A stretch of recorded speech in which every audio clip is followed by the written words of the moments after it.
When he was young, King Henry VIII was pretty much Mr. Cool. Sporty, handsome, clever, a laugh, the whole shebang. But just a few years being king turned him into someone entirely different. Violent, abusive, cruel, smelly. So, what went wrong?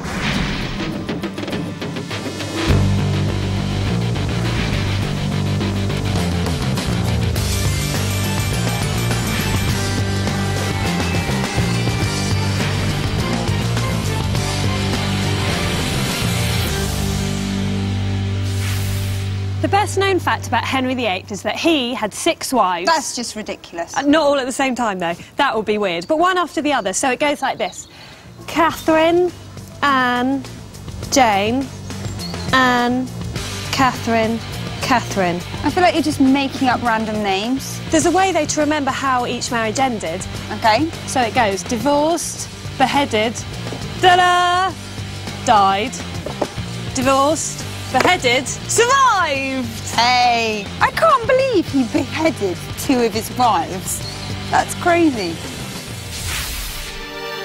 Henry VIII was born at Greenwich Palace in London on the 28th of June 1491.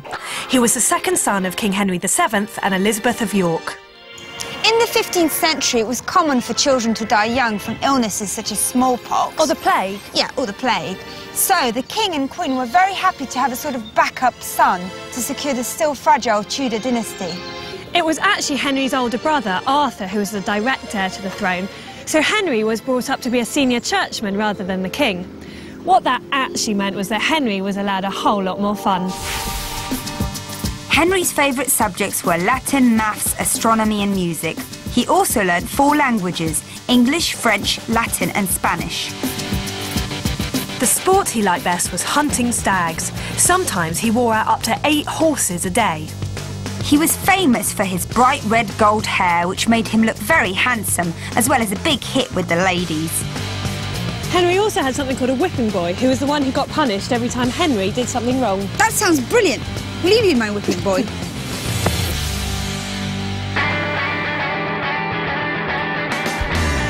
We all think we know what Henry VIII looked like, but do we really know? Let's have a look. Oh, that's a rather nice silk shirt. I found the trousers. Oh, wow. So, OK, the back of these trousers are a bit like a corset. They've got a whole lacy up bit. I mean, they actually feel fine, but then I am a girl. There's a jacket that goes over. Belt. This belt would be to slim down his ever-expanding stomach. Oh, hello. Look at these shoes. Now, how could someone with such an enormous outfit on wear such tiny ballerina shoes? Oh. Now, the final bit. The hat. And can you do kingly things in it, like fencing? See, that's quite good. Is it? Riding horses. How about some dancing? Yeah, the shoes again really do the trick. So for kingly things, actually, those shoes and tights are quite good. No wonder he chopped people's heads off. He must have got very hot and bothered all the time. All the time. On April 22nd, 1509, Henry's father died. Because Henry's older brother Arthur had died a few years earlier, Henry became king at the age of just 17. It turned out to be one of the most amazing reigns in this country's history. For a lot of it, he lived here at Hampton Court. Hampton Court Palace was Henry's favourite royal residence of all. In just 10 years, he spent more than £62,000 rebuilding and extending it. That's about £18 million in today's money. Welcome to the Great Hall, ladies. Wow. The largest and most magnificent chamber in the whole of King Henry's palace. This place is designed to let you know everything you need to know about how wealthy the king is, how powerful the king is, about his right to reign over us. What about the tapestries? Well, if you want to show that you're wealthy, buy tapestries. His Majesty the King has quite a collection, some 2,200 of them, but these are the most magnificent. They're made of wool, silk, but what really, really makes them valuable is that they are sewn through with spun gold thread. Every single ambassador, nobles from foreign lands, churchmen, pass through this room on their way to see the king, and they cannot be left unaware of just how wealthy and powerful King Henry is. So like buying a fast car nowadays or something like that? Only a lot more expensive. Or some nice clothes. Only a lot more expensive. But there's also a warning in here, and that's a warning about how you are expected to behave whilst you are at court. If you look up above you here, do you see the figureheads that look down at you off each of the beams? They are called eavesdroppers, and they are there to remind you that wherever you go at court, you should watch what you say. Anybody making any treasonable comment, there is somebody at court to hear. Oh, I went to shiver to go down my spine when you say that. Let us think upon Queen Anne, King Henry's second wife, for she was accused on 25 separate counts of treason. And this place was finished just as she was executed, and the whole place had been decorated for her. So all around here on the screen, there are A's and H's painted together in loving knots. And in the 11 days between her execution and the King's marriage to his next wife, Jane Seymour, the workmen had to come back here and take down all those decorations and destroy them. How annoying. But there is one left. And if you'd like to follow me, I'll show it to you. How exciting. The only thing left from Queen Anne. Oh, I can see it. There It is. The A. H and A. Intertwined. Intertwined for all time. Did a workman just forget to take that one off? Possibly, or more likely, there was something hanging in front of this part of the Or screen that they maybe didn't see. Henry was still in love with her and just wanted his secret little reminder in the corner when he was remembering her. He had a funny way of showing he was still in love with her. But I think he felt quite sorry after he executed her. For about 11 days before he married his next wife. Excess is what Henry was all about, and the extravagance of life at Hampton Court can clearly be seen here in the Tudor kitchens, which are pretty much the same now as they were 500 years ago, when Henry was alive. A head chef, 12 other chefs and 12 helpers sweated away right here, probably chopping the carrots right on this table day and night to feed the piggy demands of Henry's household of 1,200 people. The kitchens consisted of a staggering 50 rooms with 15 separate departments, including the butchery, the custard room and the confectionery where they made all the puddings. So it's been recorded that in 1531, in November, Henry and all his friends ate, listen to this. Yeah. It's crazy. 24 cows, 100 sheep, 51 deer, 91 pigs, 700 chickens. 700? 440 pigeons, 160 swans, and 4,000 larks. That's just ridiculous. Can you believe that? How can you eat that many larks? The reason we're dressed like this is not just for fun. No, it's to learn how to be Tudor cooks.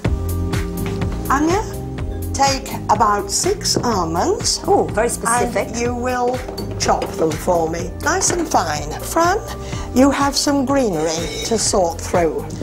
Each course will have about 20 dishes in it. 20? Be here all day. You will indeed. What do you expect? We need to prepare the loaf. I can't get the nuts out of the bowl. What's the matter with your fingers, girl? Oh, can I use my fingers? What are they there for? Oh, yeah, right, they're there to get the nuts out of the bowl, right. Take the whole of the top off. That has to be kept. The bread feels quite hard, a bit stale. I want you to fetch the chicken from the fire. Oh, it's hot. What is in its bottom? Stuffing? A lettuce. Oh, I've got it! And the onion with cloves in. Is it cloves? It is indeed. Not too much. Otherwise we have no room for the chicken. Of course. Right. So bring the pie to the meat or the meat to the pie. As you like, it makes little difference. Mmm, so tempting. Oh, wait. I feel like taking some, but I won't. Just a little bit more. Now your lid on. I think I'd quite like being a cook in Tudor times. Ta-da! Got it on. It's like a chicken surprise. You think it's a loaf of bread, but actually it's a chicken and leaf surprise. Right, here we are. Ah! You. I don't want want to do the rabbit. They both have to be prepared for cooking. I feel like now. crying. Look at his creepy eyes. Look, look. I feel like I want to become a vegetarian. You will skin that rabbit. I will not. Now you've got to take his jacket off. His jacket? Take your How knife. can you be so heartless? Don't cry. I don't know why I find it so sad. Well, I do. You pull it off like that. Like a pair of socks. That's it. This you may find worse than doing the skinning. You've got to take his guts out. I think I might be That we sick. don't want The thing of. is, you eat things like calves liver or pork chop or whatever all the Right. time. He doesn't. I feel like I'm There retching. you are. If I offered you money, how much would you eat that for? Nothing. How much money? £1 million? I wouldn't eat it for £1 million. You wouldn't eat that for £1 million. Don't be sick, it's fine. Okay, come on, let's do it. Let's finish. Henry VIII is waiting. Right. Okay. You will hold the bird in that direction with its head down, right? I hate the way its head dangles. Ah! And you take the feathers and you pull them in this direction because they're going to be I hate that noise. It's the noise. It's the noise that does it. Ah! It's like, plucking massive eyebrows. Think of the pain. Right. Close your eyes and do it. Do you think? I think so. Yeah. Every time I do it, it makes me shiver all the way down. It feels like when you like pluck grass out of or pluck weeds up. Oh! Do you know what I mean? I dare you to put one of the long ones out. Yes. They're these ones. Go on. Okay. They're going to be hard to pluck. Aren't they? Oh, I don't know where. I can't. It's no, I can't. Now it's falling off. I don't want to touch its leg. You know how I said that being a Tudor cook would be quite fun? Yeah. I don't think I can handle it. I don't think I can handle it emotionally. I just can't handle it anyway. Maybe let's not do it anymore.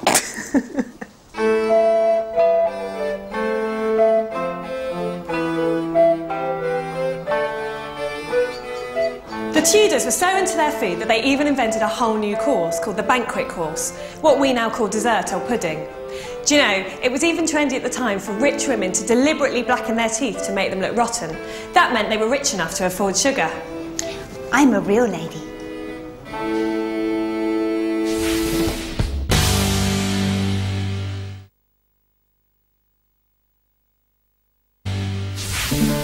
Henry VIII is most famous for having 6 wives.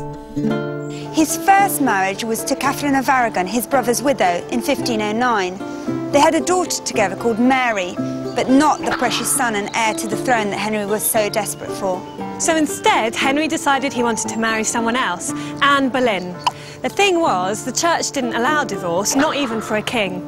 But Henry wasn't going to let that stop him, oh no. So he decided instead to embark on a plan that was to be one of the most radical religious reforms this country had ever seen.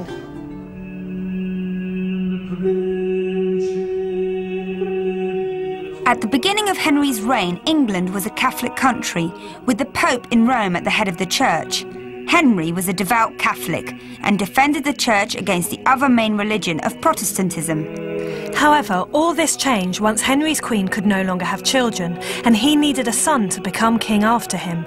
Henry wanted a divorce, but the Pope wouldn't grant him one. So Henry's archbishop granted him one instead. Henry made himself head of the Church of England with a law called the Act of Supremacy, which was passed in Parliament in 1534. It effectively ended the power the Pope had had over the country for centuries. All this because Henry was so desperate for a son. Yeah, Anne Boleyn was supposed to be really striking looking though, if a bit grumpy. Anyway, Henry didn't seem to mind. He married her anyway, and she soon produced a daughter who went on to become the famous Queen Elizabeth I. Yeah, but still no son. Yeah. So Anne was not to remain queen for much longer. In 1536, Henry met a sweet, quiet girl called Jane Seymour, so he beheaded Anne. Much more convenient than divorce, apparently. Apparently. Perhaps we should take a break, Your Majesty. No! We will only finish this game when I know for sure that Anne is dead. That witch has cast a spell on me for far too long. I will only be free when she's gone for good. Are you sure you're doing the right thing, my lord? It's just that you did go to quite a lot of effort to make her queen. What with changing the country's entire religion and... No, I'm sure you're right. They do say she's got that extra finger on her hand after all. Exactly. And she promised me a son and delivered a daughter. A sure sign from God that she is my unlawful wife. So, got your eye on anybody else, Your Majesty? Yes, actually.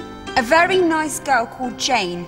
What a different creature she is from that conniving little madam. Do you know that Anne was cheeky enough to write to me from the tower? Listen to this. You have chosen me from low estate to be your queen and companion, far beyond my desert or desire. Now she says that! But the letter didn't really do much good, because on the 19th of May, 1536, the Queen's head was chopped off, right here, creepily enough, at Tower Green at the Tower of London. An expert swordsman was brought in from Calais to deliver a clean blow with a sharp sword instead of the normal axe. It was the very first execution of an English queen.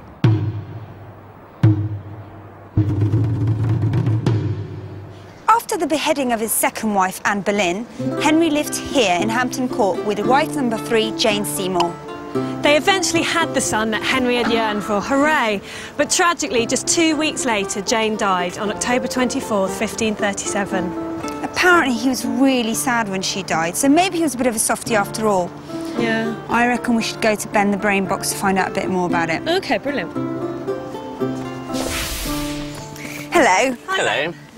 So we're quite surprised that Henry was so upset when Jane Seymour died. Did he really love her? I think he did. Henry, although he was married so many times, actually craved the love of one woman. That he got married so many times was an accident, and even more so that Jane died. She was just the kind of woman that he liked. She was dutiful and submissive to him and didn't answer back like some of his other wives. He was genuinely upset. She'd given him everything, love and a male heir, which he'd wanted so much. So you think it would have lasted if she'd lived? I think so, yes. She was just the kind of character that Henry liked, so yes, I think the marriage would have survived. Because I think that's quite surprising. Like, we always think of Henry as this, like, quite arrogant, like, standing there with his hands on his hips. But are you saying he was actually, like, quite a romantic? He was a romantic. He wrote love poetry. He was very religious. He liked that kind of courtly love and being in the ideal marriage. Unfortunately, that ideal marriage never came, but when it did, there was that unfortunate death of poor Jane. So after Jane Seymour, that's why he looked for wife number 4? He took a while to get over Jane's death, but then he wanted to go on and marry again. Because you'd think he might just give up and think, oh, I'm just going to be single. But he didn't, did he? This time, rather than marry for love, he was going to marry for politics. He was going to marry for his country, because England needed a friend in Europe, and the way to do that was by marrying the daughter of another king or another great ruler. But if she was from another country, like miles away, how did he choose her? Exactly. He would never see her before the marriage. There was no photograph. Yeah. So they had to send out painters to find the right woman. The first time they would meet would be on the wedding day. So yeah. There's no way that they'd know if they were right for each other. So risk. He took a big gamble on doing his duty for England. It's like a very risky blind date. Very risky. Ultimate blind date. Thanks, then. Thanks. Are you all right for books? I'm doing fine for books, thank you. OK. Bye-bye. Bye. Bye. I've told you I like Christina of Milan. She's very fair and said to be very clever for her age. I understand that, my lord, but a marriage between you is impossible. It's not just that she's politically of no use.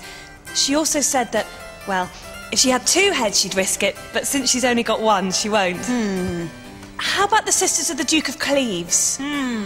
We must consider the current political situation, my lord. Now that we've broken away from the Pope, we're isolated from both France and Spain. We need to make new Protestant friends. But how will I know if they're fair? In the same way that you found Christina of Milan to your liking, we'll send the royal painter, Hans Holbein, to paint the sisters of the Duke of Cleves, Anne and Amelia. Then you can pick the one you like the most. All right. Holbein does have a talent for capturing a person's likeness, I suppose. And when I have followed my heart when choosing a bride, things haven't turned out so well, so I suppose there's no harm in giving this a try.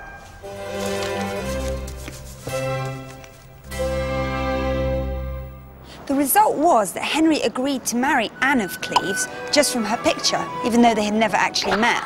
When she arrived, he was quite keen to find out what she was like.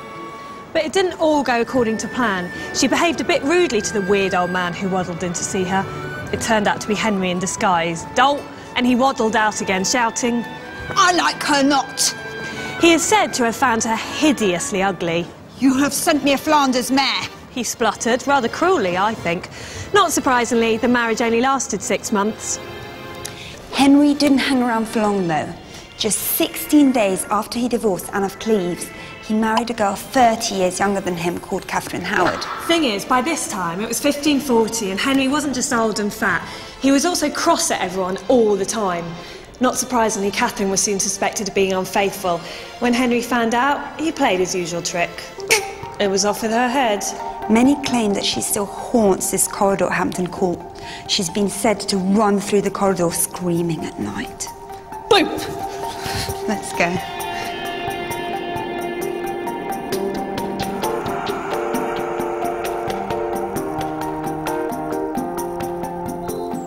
Henry always liked his posh food and his fine wine, but towards the end of his life, he really became obese.